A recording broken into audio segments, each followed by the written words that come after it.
अस्सलाम वालेकुम my dear friend, उम्मीद सब खैरियत से होंगे। दिस वाटर माय सिटी जोही, दिस पुल आई एम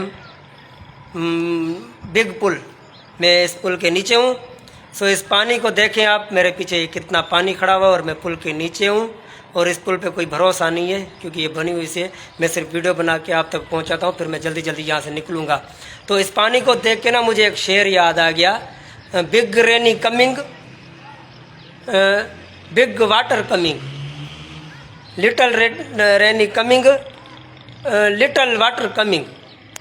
बिलाल साहब ने कहा कि जब ज़्यादा पानी आता है, ज़्यादा बारिश आता है तो ज़्यादा पानी आता है, जब ज़्यादा थोड़ा पानी बारिश आता है तो थोड़ा पानी आता है।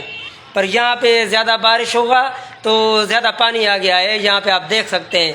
सो मैं बिलाल साहब को ये पैगाम भेजना चाहता हूँ, बिलाल साहब, कि जब ज़्यादा पानी आता है तो ज़्यादा गरीब लोग इधर मरता है, डूबता है। जब थोड़ा पानी आता है तो थोड़ा गरीब मरता है, इसमें डूबता है। So friend, this video, this water, big water and I am go to running टुबकी। मैं इसमें टुबकी लगा के थोड़ा नहाऊंगा और एंजॉय करूंगा। Happy rainy day and board day and सैलाब डे, हैप्पी सैलाब डे।